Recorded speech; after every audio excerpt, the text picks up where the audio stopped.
साधन है जो टेक्नोलॉजी को इस्तेमाल कर सकते हैं, वो अच्छाई और बुराई दोनों के लिए इस्तेमाल करेंगे। एक्टिविस्ट का कहना ये है कि जो चीजें क्रिटिसिज्म हो रहा है उसको खाली शैडो बैन किया जा रहा है, तो क्या लगता है गवर्नमेंट अब इसको भी एज अ टूल यूज कर रही है? इस पे सभी दलों को सोचना पड़ेगा और टेक्नोलॉजी कहां तक, किस सीमा तक हम लोगों को कंट्रोल कर रही है, ये कोई टेक्निकल व्यक्ति हमें जानकारी दे सकता है। अगर टेक्नोलॉजी इसलिए यूज हो रही है कि मेरी बात को नहीं पहुंचाया जा सकता दूसरे तक, या हमारे कोई खिलाफ लिख रहा है उस पर हम रोक सकेंगे, तो फिर टेक्नोलॉजी इसका मतलब भेदभाव कर रही है। जिस तरीके से हम पैसा दे करके ऐड देते हैं, तो कहीं ना कहीं इस तरह का होगा कि मुनाफा किसी को दे करके हम पाबंदियां लगवा रहे हों, तो फ्री एंड फेयर प्लेटफॉर्म थोड़ी रहा। हम अपने विचार अगर देना चाहें, हमारे विचार निष्पक्ष हों, उस पर भी अगर पाबंदी लग जाएगी तो वो प्लेटफॉर्म कॉमन प्लेटफॉर्म नहीं होना सबके लिए। 24 में समाजवादी पार्टी बीजेपी का मुकाबला कर रही है और बीजेपी को हराएंगे।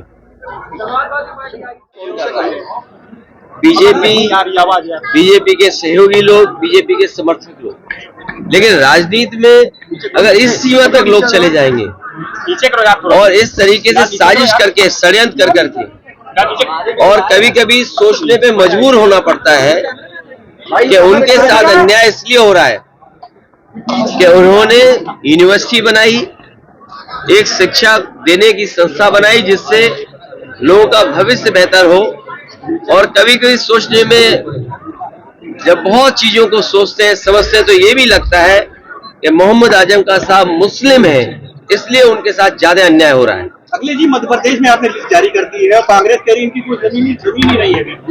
देखिए, कौन कांग्रेस या कोई दल क्या कह रहा है, इंडिया गठबंधन, हम ही कंफ्यूज हो गए होंगे। इसका मतलब अगर हम उन मीटिंगों में बैठे हैं तो हम ही कंफ्यूज रहे होंगे। इसीलिए जिस व्यक्ति के बारे में आप बात कर रहे हैं, मुझे नहीं पता कि कांग्रेस पार्टी का कौन व्यक्ति इस तरह की बात कर रहा है। हमें तो ये लगा कि जब मध्य प्रदेश के मुख्यमंत्री जो रहे, पूर्व में कई बार मुख्यमंत्री रहे, वो रहे, उन्होंने मीटिंग बुलाई और पूछा समाजवादी पार्टी से, हमने अपनी पूरी परफॉर्मेंस बताई, किस समय पर समाजवादी पार्टी के विधायक कहां जीते हैं, कभी 1 जीते, कभी 2 जीते, कभी 5 जीते, और किस जगह हम नंबर 2 पे रहे।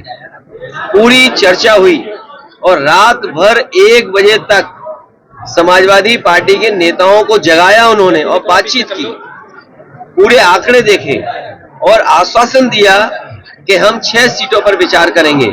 लेकिन जब रिजल्ट आया, घोषित की गई सीटें, तो समाजवादी पार्टी शून्य रही। अगर ये मुझे पहले दिन पता होता कि विधानसभा स्तर पर कोई गठबंधन नहीं है इंडिया का, तो हम उसमें कभी मिलने नहीं जाती हमारी पार्टी के लोग, न अपनी हम सूची देते कांग्रेस के लोगों को, न कांग्रेस के लोगों का फोन उठाते। लेकिन अगर उन्होंने ये बात कही है कि गठबंधन नहीं है, तो हम स्वीकार करते हैं गठबंधन नहीं है।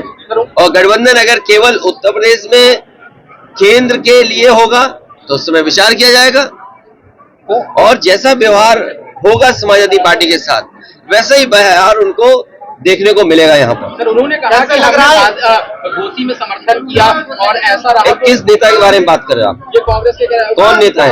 प्रदेश अध्यक्ष कह रहे हैं। देखिए, प्रदेश अध्यक्ष की कोई हैसियत नहीं है, न वो पटना की मीटिंग में थे, न वो जाकर के मुंबई की मीटिंग में थे। इंडिया के बारे में क्या जानते हैं वो, गठबंधन के बारे में उनकी क्या हैसियत है जो बोल रहे हैं इस तरह की बात? उनसे पूछिए, रात को 1 बजे तक क्यों उनके मुख्यमंत्री कमलनाथ जी ने बैठाया, क्यों उनके पूर्व मुख्यमंत्री दिग्विजय सिंह जी ने बैठाया? वो क्या उनके मुख्यमंत्री नहीं है क्या उनके प्रदेश के? अगर वो मुख्यमंत्री नहीं थे तो इस तरह की भाषा नहीं बोलनी चाहिए उनको। अध्यक्ष जी, और इसका मतलब ये हुआ कि आप दूसरे दलों को बेवकूफ बना रहे हैं, आप बैठा करके।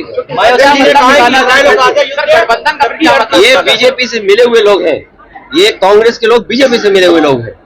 तो आगे के अभी क्या करते? ये जो बीजेपी से मिले हुए लोग, देखिए, अगर मुझे पता होता कि गठबंधन प्रदेश स्तर पे नहीं है, तो मैं समाजवादी पार्टी के नेताओं को दिग्विजय सिंह जी के पास नहीं भेजता। अगर मुझे ये पता होता कि समाजवादी पार्टी को प्रदेश स्तर पे गठबंधन नहीं कर रहे हैं, मैं कमलनाथ जी के पास अपनी पार्टी के लोगों को नहीं भेजता।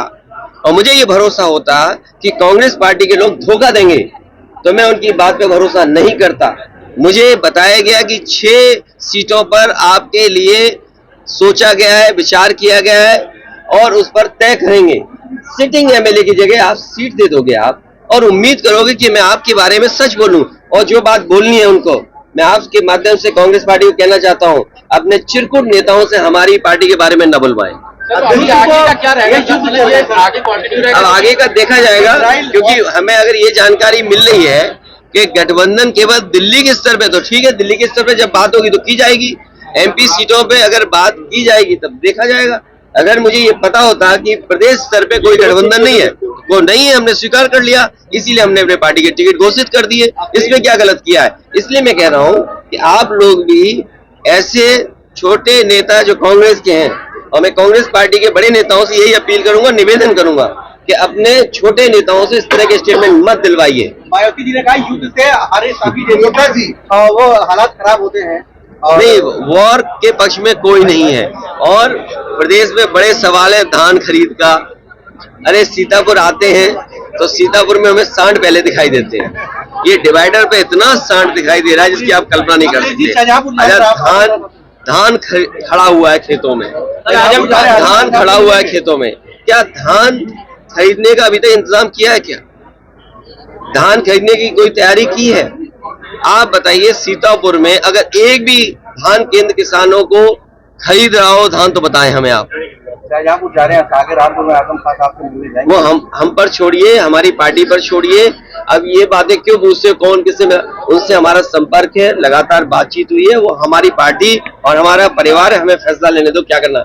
इसमें राजनीति मत ढूंढिए, इसमें भी बीजेपी के आप एजेंट मत बनिए। 16 तारीख को नेताजी रक्षा मंत्री रहे हैं, को पीटा गया, उसके बारे में आप क्या कह रहे हैं? हमें दुख है कि बीजेपी के लोग सबको पीट रहे हैं। सर बहुत बुरी तरीके से दुख है इस बात का कि बीजेपी अगर पत्रकार सही लिख दें, अगर पत्रकार सही लिख दें तो पत्रकारों के खिलाफ भी जांच हो जाएगी, कार्रवाई हो जाएगी। और आप में से बहुत सारे ऐसे साथी हैं जो इस चीज को फेस कर चुके हैं। सच्चाई दिखाना चाहते हैं, उन्हें पुलिस कहती है क्या? हाँ, यही मैं कह रहा हूँ कि अब तो यूट्यूब पर भी पाबंदी लगा देंगे, इसलिए यूट्यूबर्स भी बड़े सावधान है। हमने कहा है कि हमने अब तक 20 लाख से ज्यादा जो वीडियो का डेटा है हमने डिलीट किया है। गूगल ने अपना डेटा भारत सरकार को बताया, लेकिन गाइडलाइन के हिसाब से नहीं था। वो ठीक बात है, वो एक अलग विषय है।